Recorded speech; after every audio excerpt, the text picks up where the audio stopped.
Halo teman-teman, jumpa lagi dengan saya. Ya, kalau kemarin kita belajar bagaimana mengedipkan LED seperti ini, ya, jadi membuat LED-nya on, off, dengan memanipulasi nilai delay. Jadi nilai delay-nya kita variasikan, entah itu 1000, 500, sehingga nanti bisa memberikan efek berkedip gitu ya. Nah, kali ini kita akan belajar bagaimana mengimplementasikan PWM di Arduino. Simak terus videonya ya.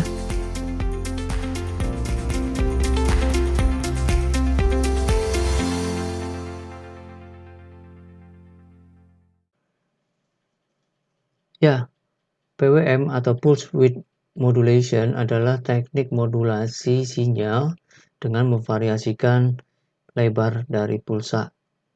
Ya, jadi kalau ada sinyal seperti ini, kita variasikan lebar pulsa on dan lebar pulsa off. Ya, ada T-on yaitu waktu saat sinyalnya on, dan T-off adalah waktu saat sinyalnya off atau low. Ya, jadi nanti kita variasikan nilai T-on dan T-off. Ini ada hubungannya dengan waktu. Nah, di sini ada tegangan. Jadi ada 0 volt sampai VCC. Jadi tegangan VCC biasanya kalau di Arduino itu sebesar 5 volt ya, maksimumnya 0 sampai 5 volt. Ya, jadi kalau nanti kita variasikan nilai T-on dan T-off-nya itu akan berakibat nilai tegangan rata-rata yang dihasilkan juga akan bervariasi. Ya, di sini ada istilah duty cycle. Ya, duty cycle adalah persentase dari nilai T-on-nya.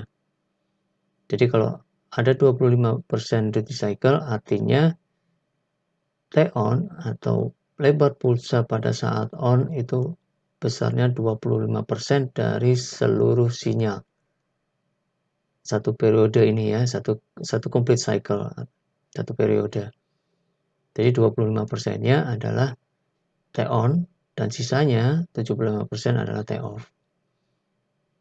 Saya ulangi lagi, jadi dengan memvariasikan nilai T-on dan T-off, nanti juga akan mengakibatkan nilai tegangan rata-rata yang dihasilkan juga bervariasi. Nah, ini saya ambil contoh. Ada duty cycle 10%, artinya T-on-nya 10% dan 90%-nya adalah T-off. Ya. Jadi sinyal on-nya sedikit dibandingkan dengan off-nya. Jadi nanti tegangan rata-ratanya juga akan lebih kecil. Ya. Kemudian ada 30%, berarti nilai T-on-nya 30%, yang off-nya adalah 70%. Ini dalam satu periode ya. Ini juga satu periode sama ini. Ini 50%. Jadi antara on dan off sama separuh-separuh, 50%, 50%. Nah, kalau duty cycle 90% artinya T-on-nya 90% dari keseluruhan satu cycle atau satu periode. Nah, jadi off-nya lebih sedikit. Nah, dengan duty cycle 90% berarti tegangannya akan lebih besar. Kalian bisa bayangkan bagaimana kalau duty cycle-nya 100%. Kalau duty cycle-nya 100%, artinya tidak ada waktu saat dia T-off. Artinya sinyalnya on terus begitu ya. Ya, nanti tegangan yang dihasilkan adalah tegangan maksimumnya atau tegangan VCC di sini. Gitu ya. Nah, lalu bagaimana mengimplementasikan PWM ini di Arduino? Sebelum ke sana, kita coba cek dulu ya pin yang ada di Arduino. Nah, ini pin-pinnya. Di Arduino terdapat pin-pin yang kita bisa gunakan khusus untuk PWM. Khususnya di sini ya. Ini ada digital port, ini ada analog port, dan ini adalah power port. Jadi PWM itu bisa diimplementasikan menggunakan pin 11, 10, 9, 6, 5, dan 3. Jadi yang ada tandanya seperti ini ya. Ada tandanya seperti ini. Nah, pin-pin ini terdapat di port B dan port D. Coba kita cek datasheet dari IC3 ATmega 328-nya. Nah, ini adalah diagram blok dari ATmega 328, yaitu chip IC yang digunakan, chip microcontroller yang digunakan di Arduino Uno. Ya.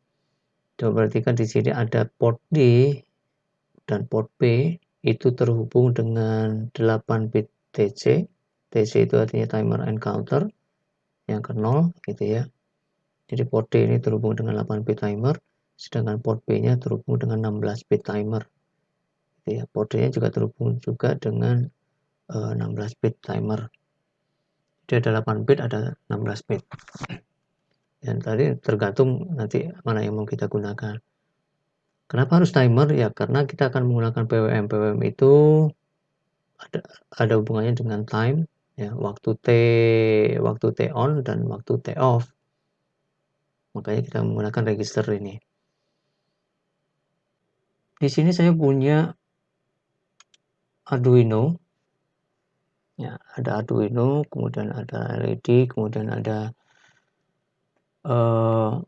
multimeter nanti untuk mengecek berapa tegangan rata-rata yang dihasilkan oleh pin PWM yang akan kita set nanti. Ya. Kemudian saya juga punya